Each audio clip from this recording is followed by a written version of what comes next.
So here we are at the NBA draft lottery, where we have the second best odds at the first pick, as you know from the end of the last video. And well, let's see how the last 5 picks go. Everything else stood intact. Right here, the San Antonio Spurs take the 5th pick, and with the 4th pick, it goes to the Phoenix Suns. So they drop down from 3rd to 4th, and now the Kings are also in the top 3. So with the 3rd pick, the Kings expected to go here, and it does not go to the Kings. It goes to the Chicago Bulls. So we're still here to stay at number 2 or 1, and well, with the 2nd pick, it goes to the Sacramento Kings, which means that we have landed the first pick, the number 1 selection in the 2021 NBA draft, the 2021 NBA draft class imported here.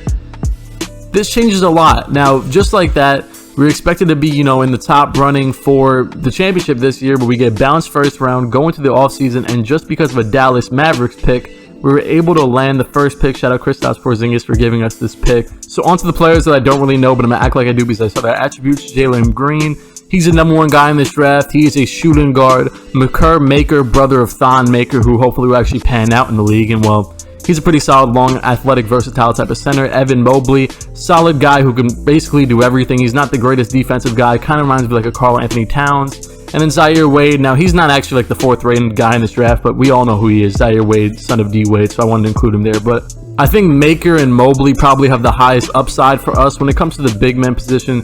Sure, Mitchell Robinson is solid. He's really a great defensive player, rebounder, block shots, all that stuff. But maybe we need someone who can actually shoot the ball, stretch the floor like Evan Mobley. But in all honesty, I don't know if we really need a rookie on this roster because, well, look at it. I mean, like, our Ntilikina is even an 80 overall at this point. When we draft a rookie, they're going to be a high 70 overall type of player. And, well, Chuma Okeke is basically that, and he doesn't even play in the rotation. So it's probably in our best interest here to actually look around and see if we can trade this number 1 pick, which obviously has some high value. Chicago, Zach LaVine's cool. Milwaukee, we're not being able to get Giannis, even though they're that bad, and I don't want anyone else there. But wait, go back real quick. Washington, 34 wins, 2nd year in a row they're really bad. What if we tried to trade for Bradley Beal? Now, Bradley Beal, we all know him as just a very solid, I would say he's probably in like the tier of great scorers. You can't say he's the most versatile, athletic, really the most anything, but he's going to give you buckets on a night-to-night basis. And well, last season he averaged actually the most points in the league alongside James Harden. And it was all because obviously John Wall was out. This year he went back to around the 20-ish type of lane, which is probably where he would be with us, considering that we're still a really good team. We're still up there in the top 5 in the Eastern Conference. So I would enjoy having Beal on the team because he kind of gives us more of a well-balanced scoring output from the wing, and he's very consistent, of course, to give us those 20 points a night. Now, sure, RJ Barrett is great, but imagine if we try to form a big 3 alongside him and Julius Randle with Bradley Beal. Now, of course, we're going to go ahead and take a look at some more guys as well because, well, Beal, he's a good player, but maybe we can get someone that's even better, more type of impact on the defensive end because, well, Beal, that's where he kind of, I wouldn't say lacks, but he doesn't really specialize in defense. I mean, he's great at everything on offense, basically. He's going to get you buckets, and he's more consistent, has more veteran leadership experience than RJ Barrett in the backcourt. But at the same time, he's not like the top tier of guys you think you could get with a number 1 overall pick. And even though we are ending after this season, he's still not, young. I mean, I feel like we can get someone that's a little bit younger with a little bit more value with this pick. So I'm very open to a Bradley Beal move because, well, he's Bradley Beal. And also, by the way, out of all these guys I'm about to mention, he's the easiest to get. We can probably trade him for the first pick straight up because, well, with Washington, they have this other guy named James Wiseman that you may know of, who got drafted last year with a top pick, and they're probably looking to surround him with a guy like Jalen Green, the shooting guard who's the top player in this draft. And instead of sticking with Bradley Beal, who's a little bit on the older side, I mean, not really older, but 28 years old, they can go ahead and get Jalen Green and try to rebuild from the ground up. John Wall's going to expire in another year, so it makes perfect sense for Washington to want this pick from us. It's just if we want to trade them the pick for Bradley Beal because there's still some other options out there. So let's go ahead and look at those other options. And back to the drawing board. Washington here on the board. Then next Atlanta. They're still just young. That's probably why they haven't made the playoffs. And, I mean, Trae Young, Cam Reddish, they also picked up Jaylen Brown somehow in free agency. So they're just a young team. We can't really blame them not making the playoffs for being, whatever, bad. But next up, Philadelphia. Wait, the Sixers didn't make the playoffs? Huh. What if we tried to trade for Ben Simmons? Now, we all know good and well that Ben Simmons' big downside is shooting the 3-ball, but when it comes to a Philadelphia system, it's a little bit more evident because Joel Embiid also can't really shoot the 3-ball, so they're kind of, stuck in that type of system where they're trying to prioritize Joel Embiid, where if we got Ben Simmons, he would become the priority. He wouldn't be a second-hand man to everybody. I know Julius Randle's great, but if we're losing in the first round because, well, we can't really rely off a post-up for the whole series, then we may have to prioritize a guard like Ben Simmons, or even one of my other thoughts too is that he may be able to move over to the small forward spot and even be a little bit more dominant from there. And also, another thing on top of his game, as you might have just saw right there in the clip, is that he's improved his mid-range game a lot. He has a 76 mid-range shot, at least open mid-range shot, and well, we can definitely work with that. Now, I'm not saying that I'm going to be even popping mid-range with him, because as soon as we're in that type of mid-range range and we can try to get to the basket, it's going to be that a lot of the time because, well, he has a 99 layup. So it maybe doesn't work a lot with the Sixers because they have Joel Embiid, and on top of that, they don't really have a lot of good bench players. So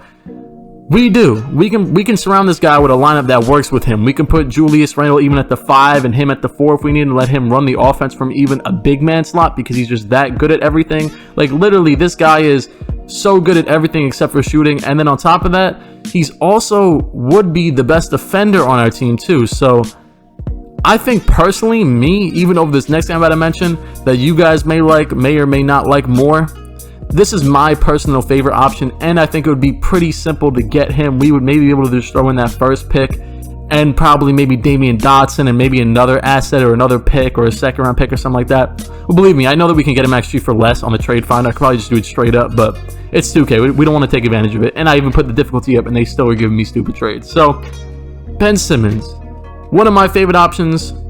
And like I said, or maybe not like I said, but kind of the whole point of this video is let me know what you think about possibly acquiring Ben Simmons, because do you think he'll be, the difference of making us into a championship type of team against the tougher Eastern Conference with the return of the Brooklyn Nets?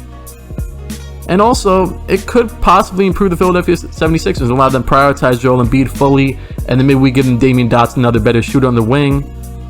Who knows? Let's look at the Western Conference. Now, Dallas, we already know how that goes. We're not getting Luka, and we don't want the guy who left us in the first place. Thanks for the pick, though. Sacramento, they're too young to really predetermine anything. I mean, De'Aaron Fox, all that stuff. I mean, we could try, but it won't work, honestly. Well, it would in 2K, but you know what I mean. Realistically, it wouldn't work. San Antonio, I'm a DeJounte Murray fan, but I'm not giving you the first pick for him, and then I don't want Chris Middleton or DeMarcus Cousins, honestly. They're just not my cup of tea. I'm not trying to get them for the first pick or anything close to that. Minnesota's interesting. I see a couple people comment Karl Towns, possibly. Not sure if they'd be able to swing it, but it's possible, if we... Wait, what? It looks like the Minnesota Timberwolves made a deal to acquire D'Angelo Russell, and they still missed the playoffs with 2 90 overall guys in D'Lo and Towns. So is it possible that they want to get rid of him and because him and Cat aren't working out the greatest, even though that was kind of like the pairing they've been trying to put together forever? Yeah, it's possible. Is it likely they want to do that? No, it's not likely, because they're still very young and all that stuff. And even though they didn't make the playoffs, I mean, it's the West. You might want to give them some more time, go out in free agency, although they didn't really have a lot of money because of those contracts.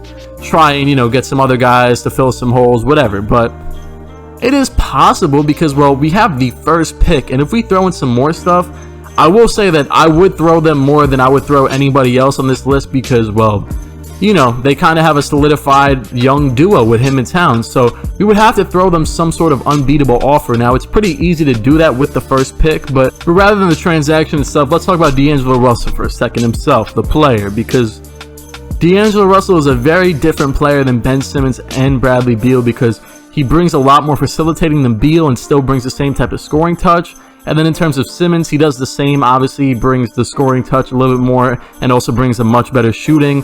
But he's a worse defender than the other two. And, well, one place that we have lacked a lot is defense. But if we were able to kind of bring the offense to a higher level, because, well, we're not going to be able to rely off of Julius Randle post-ups throughout the whole playoffs the rest of this, well, last week of this series. So do we bring in Russell and hope that he's the guy that can elevate the offense to the next level to the point where it can't be stopped too easily? Because The Randall offense, I mean, sure, RJ Barrett's a great perimeter scorer at the young age he is. He made the All-NBA 13, but Russell, it just creates a big three type of thing. And then hopefully Kevin Knox can take larger strides and people like that. So thankfully, we're just lucky enough to even have the first pick. We can't really make a wrong decision here. So that's always a good thing. Let me know what you want to see happen with the first pick. And on top of that, let me know if you want to see anything else happen, like trades with players already on the roster. I don't ask for this type of stuff too often, but drop a like on the video if you enjoyed it, enjoying the series, all that stuff, because I'm trying to grow the channel. And I'm out. Cut.